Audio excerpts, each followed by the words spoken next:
Antologi Pembacaan Firman Tuhan yang Maha Kuasa.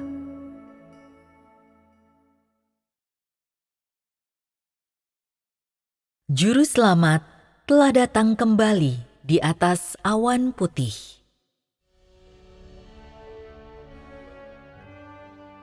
Selama ribuan tahun, manusia telah begitu rindu untuk dapat menyaksikan kedatangan Sang Juru Selamat. Manusia sangat rindu melihat Yesus Sang Juru Selamat di atas awan putih saat Ia sendiri turun ke antara mereka yang selama ribuan tahun telah merindukan dan mendambakannya. Manusia telah merindukan agar Sang Juru Selamat datang dan bersatu kembali dengan umatnya, yakni agar Yesus Sang Juru Selamat datang kembali kepada orang-orang yang telah dipisahkan darinya selama ribuan tahun.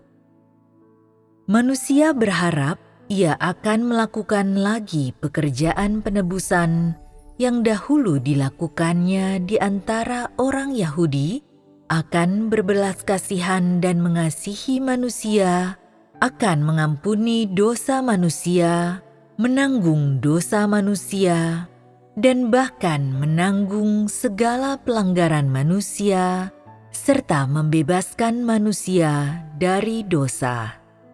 Mereka merindukan Yesus Sang Juru Selamat tetap sama seperti sebelumnya, Juru Selamat yang dicintai, manis, dan dipuja, yang tak pernah murka terhadap manusia dan tak pernah mencela manusia. Juru Selamat ini mengampuni dan menanggung semua dosa manusia dan bahkan mati di atas kayu salib bagi manusia sekali lagi. Semenjak Yesus pergi, murid-murid yang mengikutinya dan semua orang kudus yang diselamatkan berkat namanya terus merindukannya dan menantikannya dengan penuh harap. Semua orang yang diselamatkan oleh kasih karunia Yesus Kristus selama zaman kasih karunia menanti-nantikan datangnya hari kesukaan di akhir zaman saat Yesus Sang Juru Selamat datang di atas awan putih dan menampakkan diri di antara manusia. Tentu saja, ini juga keinginan semua orang yang menerima nama Yesus Sang Juru Selamat saat ini.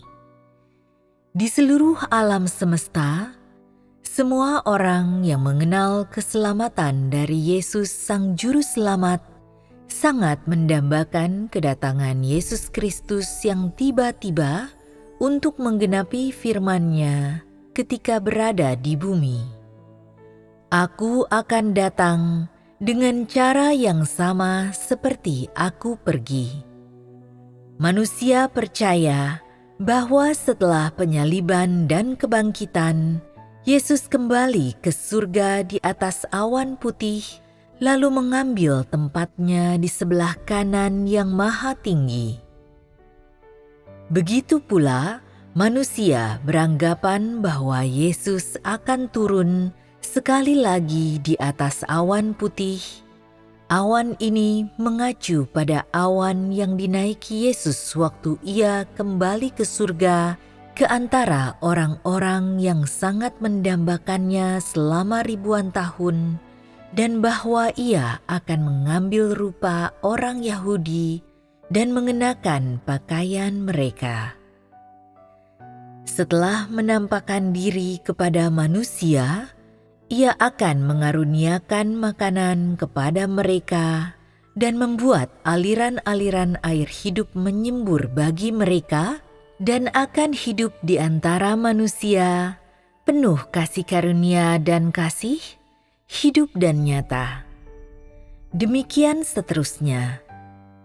Namun, Yesus Sang Juru Selamat tidak melakukan hal ini. Ia melakukan hal yang bertentangan dengan pemahaman manusia. Ia tidak datang ke antara orang-orang yang mendambakan kedatangannya kembali dan tidak menampakkan diri kepada semua manusia sembari mengendarai awan putih. Ia sudah datang, tetapi manusia tidak mengenalinya dan tetap mengabaikan kedatangannya.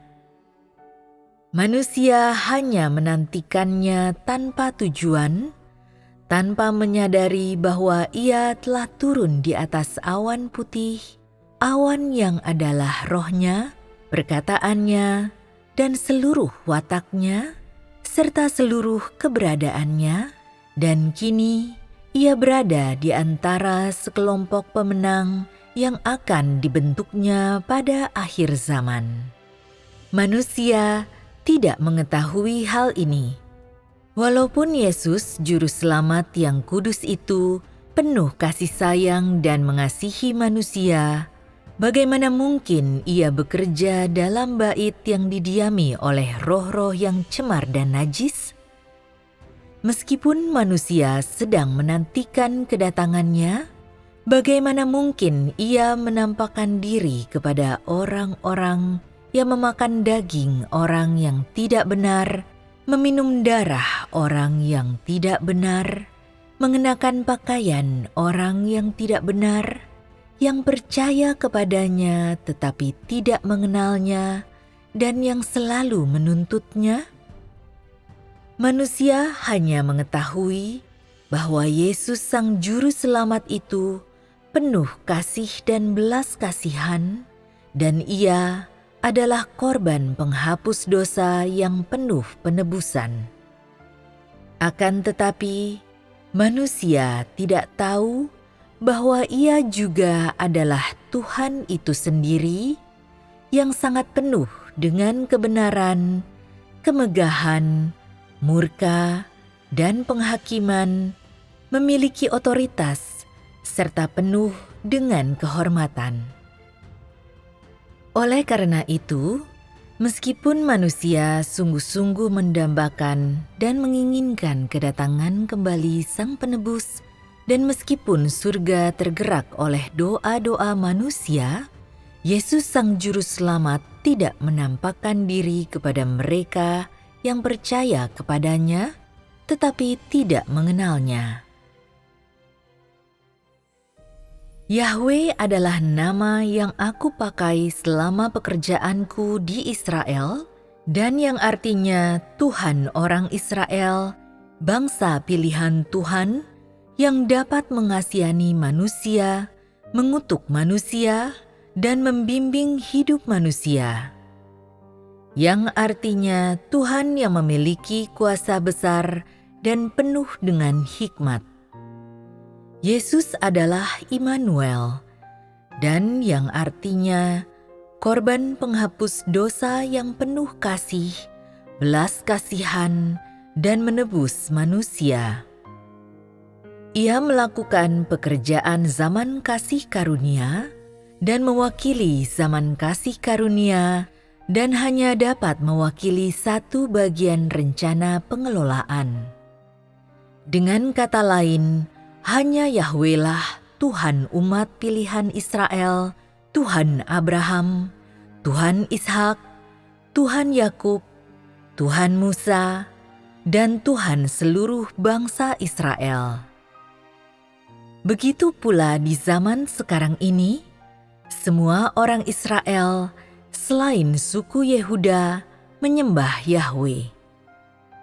Mereka mempersembahkan korban kepadanya di atas mezbah dan melayaninya dengan mengenakan jubah imam di dalam bait suci. Yang mereka harapkan adalah penampakan kembali Yahwe. Hanya Yesuslah penebus umat manusia.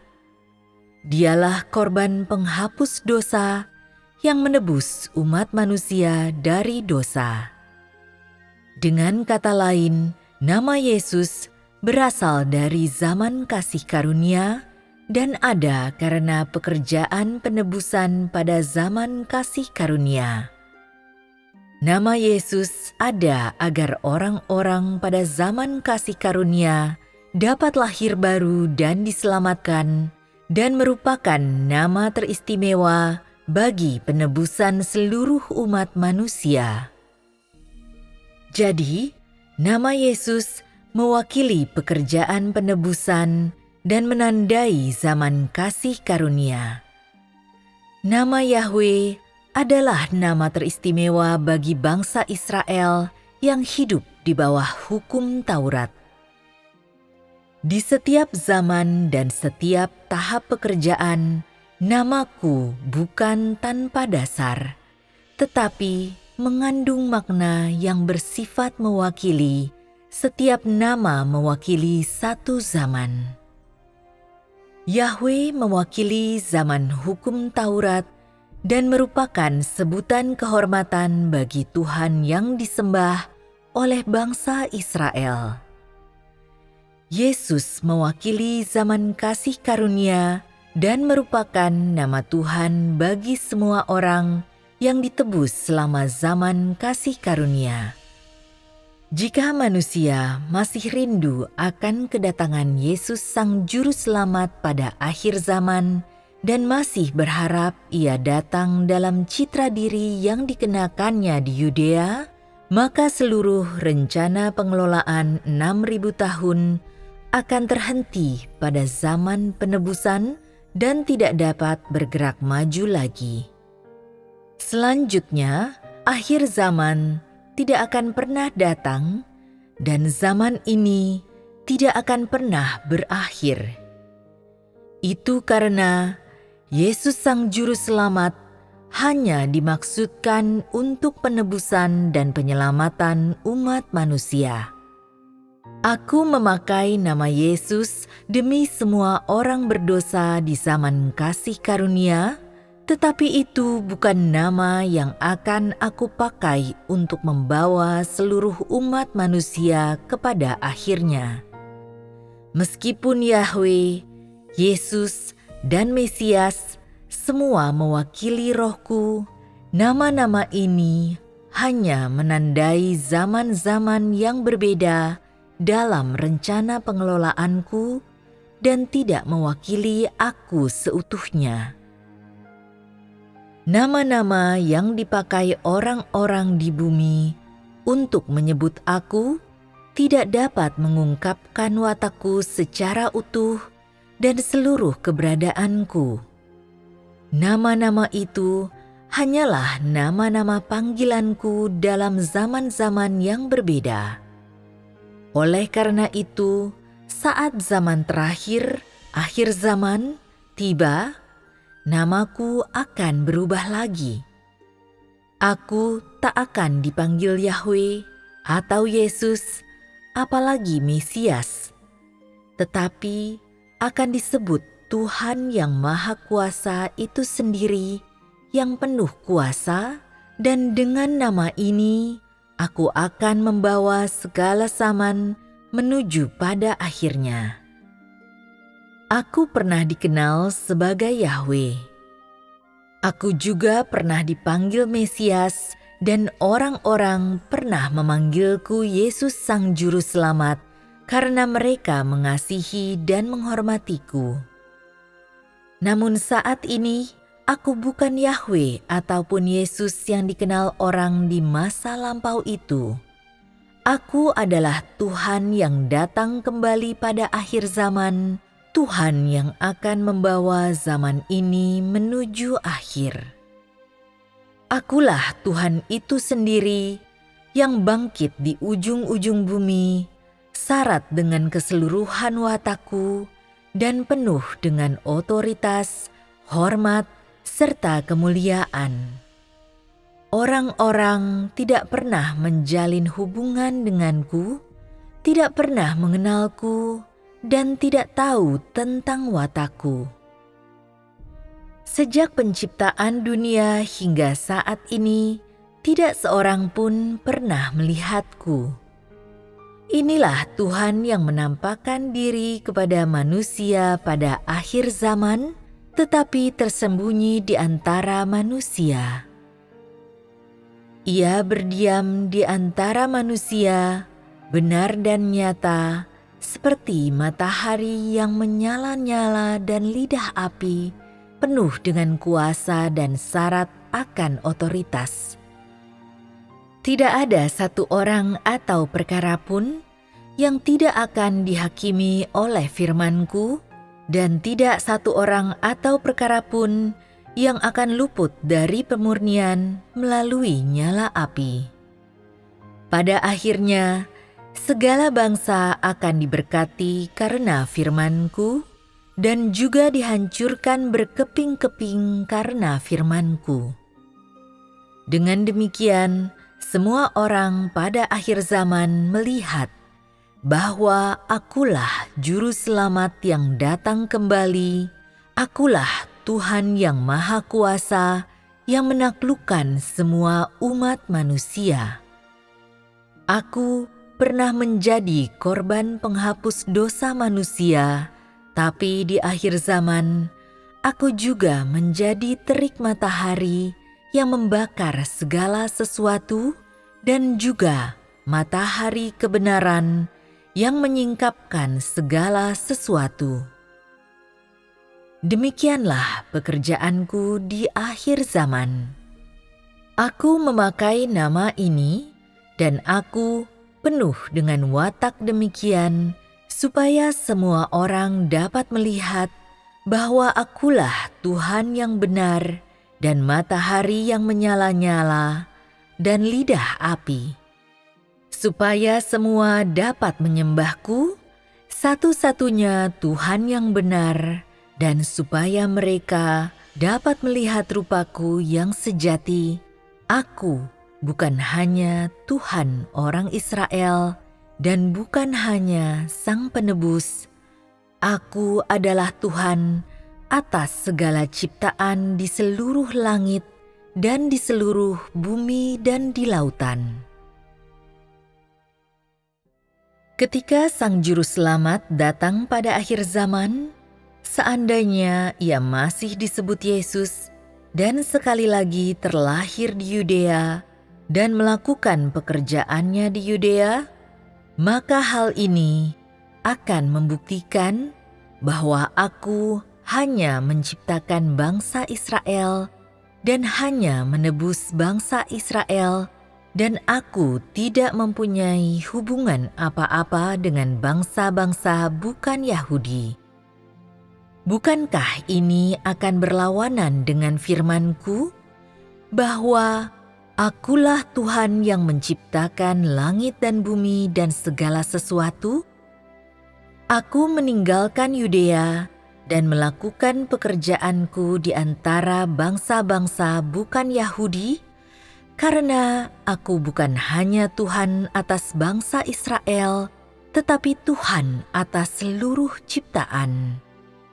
Aku menampakkan diri kepada bangsa-bangsa bukan Yahudi pada akhir zaman, karena Aku bukan hanya Yahweh, Tuhan bangsa Israel, tetapi terlebih lagi, karena Akulah pencipta semua umat pilihan-Ku di antara bangsa-bangsa bukan Yahudi. Aku bukan hanya menciptakan Israel, Mesir, dan Libanon, tetapi juga semua bangsa-bangsa bukan Yahudi di luar Israel. Dan karena inilah Aku adalah Tuhan atas seluruh ciptaan. Aku hanya memakai Israel sebagai titik awal pekerjaanku, menggunakan Yudea dan Galilea sebagai kubu-kubu pekerjaan penebusanku, dan memakai bangsa-bangsa bukan Yahudi sebagai landasan Aku mengakhiri segala zaman. Aku melakukan 2 tahap pekerjaan di Israel, kedua tahap pekerjaan pada zaman hukum Taurat dan zaman kasih karunia, dan Aku tengah melaksanakan 2 tahap pekerjaan selanjutnya, zaman kasih karunia dan zaman kerajaan di seluruh negeri-negeri di luar Israel. Di antara bangsa-bangsa bukan Yahudi, aku akan melakukan pekerjaan penaklukan dan menyudahi zaman ini. Jika manusia selalu memanggilku Yesus Kristus, tetapi tidak menyadari bahwa aku telah memulai zaman baru pada akhir zaman ini dan telah memulai pekerjaan baru, dan jika manusia selalu terobsesi menantikan kedatangan Yesus Sang Juru Selamat, maka aku akan menyebut orang-orang seperti ini orang-orang yang tidak percaya kepadaku.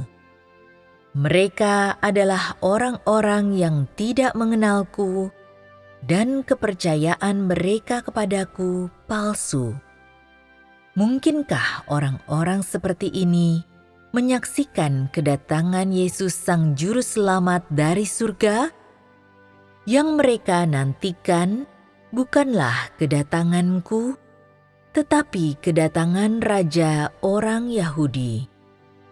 Mereka tidak mendambakan pemusnahan yang kulakukan terhadap dunia lama yang najis ini, melainkan sangat merindukan kedatangan Yesus yang kedua kalinya saat mereka akan ditebus. Mereka menantikan Yesus sekali lagi menebus seluruh umat manusia dari tanah yang cemar dan jahat ini. Bagaimana mungkin orang-orang seperti itu menjadi mereka yang menyelesaikan pekerjaanku pada akhir zaman? Hasrat manusia tidak mampu memenuhi keinginanku maupun menyelesaikan pekerjaanku, karena manusia hanya mengagumi atau menghargai pekerjaan yang kulakukan dahulu dan tidak tahu bahwa aku adalah Tuhan itu sendiri yang selalu baru dan tak pernah usang. Manusia hanya tahu bahwa aku adalah Yahweh, dan Yesus tanpa sedikit pun pemahaman bahwa aku adalah yang terkemudian, pribadi yang akan membawa umat manusia menuju akhir. Segala yang didambakan dan dikenal manusia hanya berdasarkan pemahamannya sendiri dan tak lebih dari yang dapat dilihat dengan matanya sendiri. Hal itu tidak sejalan dengan pekerjaan yang kulakukan, justru bertentangan dengan pekerjaanku. Jika pekerjaanku dilakukan menuruti gagasan-gagasan manusia, kapan pekerjaan itu akan rampung? Kapan umat manusia akan memasuki tempat perhentian? Dan bagaimanakah aku akan dapat memasuki hari ke-7, hari Sabat? Aku bekerja seturut rencanaku, sesuai dengan tujuanku, dan bukan berdasarkan niat manusia.